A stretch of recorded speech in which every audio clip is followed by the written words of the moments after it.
Всем привет! Я Алена Чернявская, и это Weekly Top Fake. Здесь мы, команда журналистов, проверяем факты и рассказываем о новостях, в которых вас хотели обмануть. Если вы хотите поддержать нашу работу, присоединяйтесь к нам на Patreon или другими способами доната. Все ссылки в описании. А мы начинаем!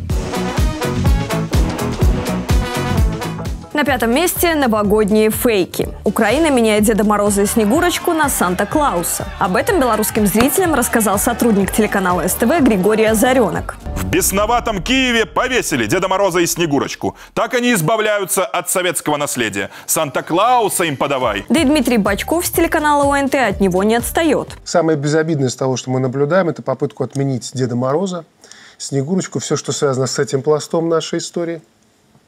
И самое безобидное, то, что мы там увидели, это то, что они вздергивают под мостами чучела. Слава богу, что пока чучела Деда Мороза и Снегурочки. Во-первых, висели эти чучела на мосту не сейчас, а еще 10 лет назад, в 2012 году.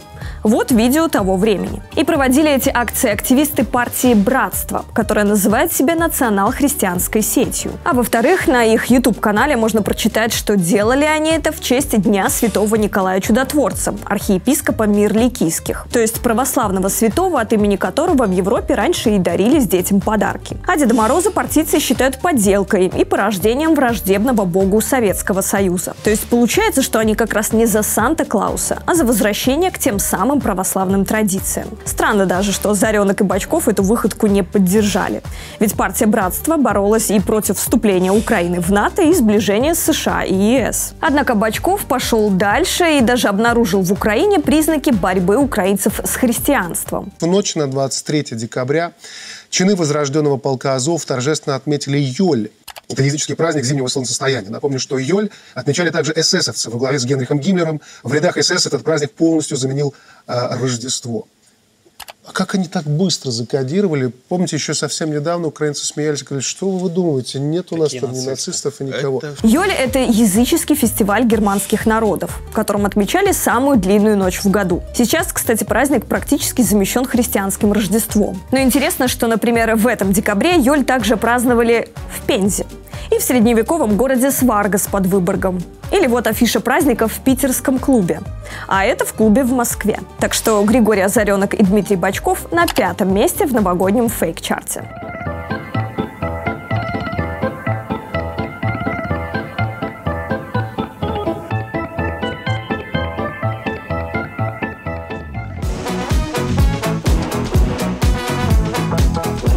Четвертое место. Зарплата минчан в прошлом году росла благодаря росту промышленности. Об этом рассказала в эфире Альфа-радио зампред Мингорисполкома Надежда Лазаревич. Да, действительно, у нас за январь-ноябрь темп роста заработной платы по городу Минску 111,5% номинальной начисленной заработной платы. Но я хочу сказать о том, что она начислена за отработанное. И самое главное, мы должны понимать, что наши, например, флагманы промышленности города Минска, в принципе, промышленность дает темповку 116% по объему производства. Соответственно, если рост зарплаты 111, при такой темповке мы понимаем, что она заработанная. Она не просто начислена. Да, номинальная зарплата в Минске за этот период действительно выросла на 11,5%. И это худший показатель по стране. Напомним, что номинальная начисленная – это значит без вычета налогов и без учета инфляции. Но вот целых 16% промышленного роста мы как не искали в статистике Белстата, так и не нашли. Там пишут, что индекс промышленного производства за 11 месяцев прошлого года в Минске был без малого 2%. И это еще неплохо, потому что в целом по стране он ушел в минус 5,6%. Но при этом Минск сумел накопить самые большие запасы готовой продукции на складах – почти 100% среднемесячного объема производства. Хотя в среднем по стране чуть более 70%. А еще в прошлом году было чуть больше 50%. Смотрим дальше. Производительность труда в Минске упала почти на 3% за год. Да и по росту валовой продукции столица оказалась на предпоследнем месте в стране. Падение на 5,5%. В общем, как мы ни старались, но так и не смогли найти хоть какое-то подтверждение тому, что промышленность работала ударными темпами, и поэтому зарплата минчан не просто начислена или выкручена, а действительно заработана. Так что зампреду Мингорисполкома Надежде Лазаревич и Альфа-радио присуждаем 4-е место в топе фейков.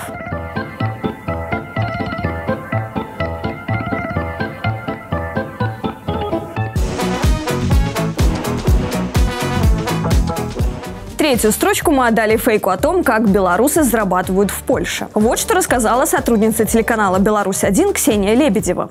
Обратите внимание на следующую переписку белорусов в Польше.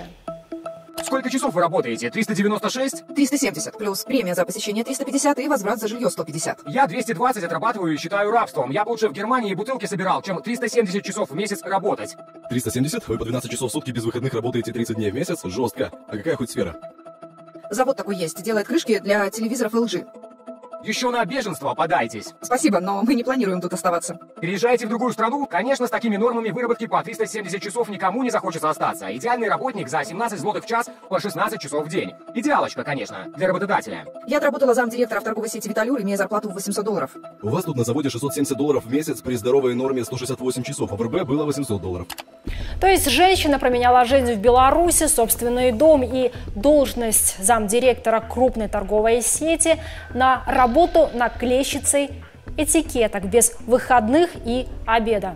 Не смешно ли? К сожалению, завода с таким названием, как упоминается в переписке, мы не нашли. А что касается норм работы, то в Польше, как и в Беларуси, установлена 40-часовая рабочая неделя. Но, правда, это относится только к работающим по умове о праце, то есть контракту. А для работников с умовоизлицения с почасовой оплатой, по нашему договору подряда, таких ограничений нет. А вот переписку в чате белорусов в Польше мы нашли без труда. И всплыло то, о чем Ксения Лебедева умышленно не рассказала. Фразу о работе в Виталюре она обрезала.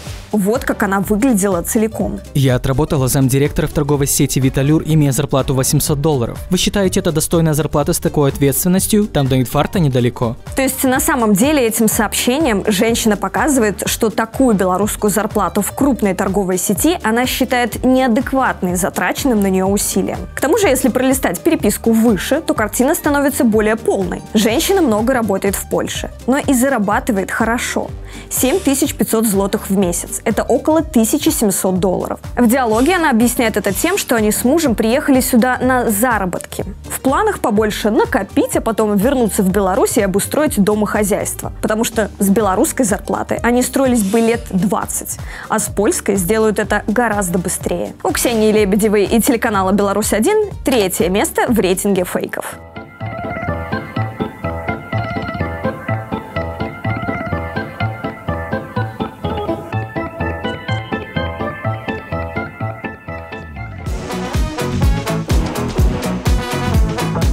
Место номер 2. Коллективный Запад завидует и хочет подражать союзному государству Беларуси и России. В этом уверен обозреватель газеты СБ «Беларусь сегодня» Максим Осипов, вещающий на «Беларусь-1». В доказательство он привел железные аргументы. Неудивительно, что союзное государство – пример для подражания. Но не только пример. Это еще и объект откровенной зависти. Прежде всего, страны коллективного Запада. Оценки Минской встречи зарубежной печати говорят сами за себя. Беларусь куда более автономна в союзе с Россией, чем Франция в альянсе с США, заключает французская газета «Ля Фигаро». Это вранье. Если бы Максим Осипов читал «Ля Фигаро», то он бы знал, что газета такого не писала. В короткой заметке лишь привели слова Путина о том, что Россия не заинтересована в поглощении своего союзника, цитата, очень зависящего от Москвы в плане поставок нефти и газа. Про автономию Беларуси от себя добавил российский ресурс «Иносми», который публикует переводы зарубежной прессы. И в эти переводы он любит вставлять пересказанные своими словами комментарии якобы европейских читателей, которые высказываются под оригинальной статьей. Вот этот кусок пересказа от «Иносми». Россия и Белоруссия под давлением Запада быстро интегрируют свои армии и экономики, сообщает Фигаро. Эта ситуация вызвала спор между читателями. Многие взяли иронический тон, но наткнулись на замечания, основанные на цитатах из речей Лукашенко. Тот держит себя с Россией куда вольнее, чем Париж с США. Дай бог, чтобы у Франции были такие отношения со всеми государствами, как у меня с Россией, на этих принципах. Получается, что российский ресурс лишь пересказал мнение какого-то неизвестного комментатора под статьей. Ну а Максим Осипов поспешил заявить, что Лукашенко хвалит старейшая газета национального уровня во Франции. Разумеется, из зависти к союзу Беларуси и России. Идем дальше. Судьбоносными считают минские переговоры и хорватская адвансы. Нынешняя встреча очень важна, а насколько, мы узнаем уже скоро. На самом деле, во фразе «хорватский адванс» про важную встречу речь идет вовсе не про союз. Автор рассуждает о возможности наступления российских войск на Киев с территории Беларуси. Мол, неспроста Путин туда приехал в разгар войны. На этот раз мы ожидаем не начала вооруженного конфликта, а его эскалации. Это подводит нас к Минску и подтверждает важность сегодняшней встречи Владимира Путина с белорусским лидером Александром Лукашенко. В общем, серебро в рейтинге фейков этой недели достается Максиму Осипову из СБ «Беларусь сегодня» за то, что попытался придать Лукашенко важности в западной прессе и для этого выдумал и исказил цитаты из разных европейских изданий. На самом же деле западная пресса пишет, что Беларусь зависит от России и что Путин пытается втянуть ее в войну против Украины.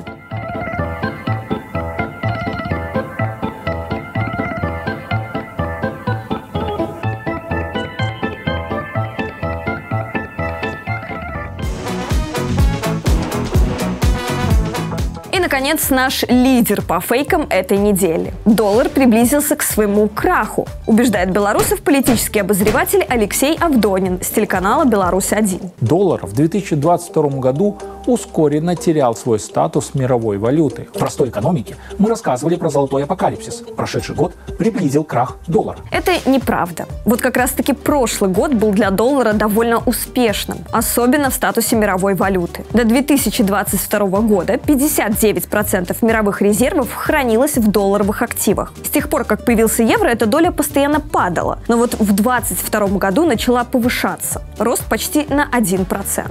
А все потому, что Федеральная резервная система США подняла базовые процентные ставки. Доллар укрепился к основным мировым валютам, и инвесторам со всего мира стало выгодно в него вкладываться. Ну и война сыграла свою роль. В кризисные времена люди обращаются к доллару как к валюте, в которой можно безопасно хранить свои средства. Об этом, к слову, пишут не только американцы. Даже арабские СМИ признают, что доллар продемонстрировал лучшие годовые показатели за 7 лет. В общем, размах фальсификации достоин первого места в фейк-чарте.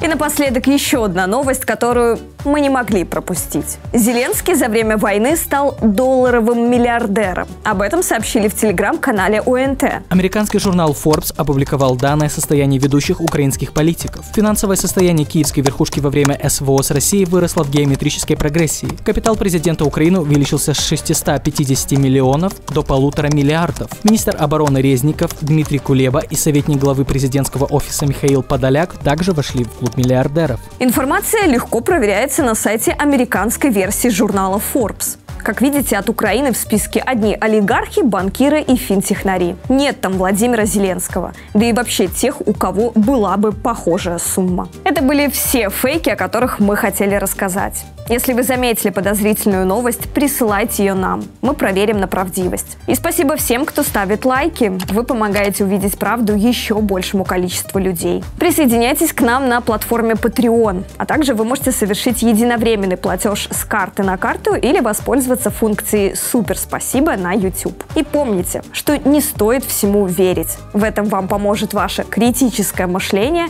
ну и наша программа. До встречи на следующей неделе.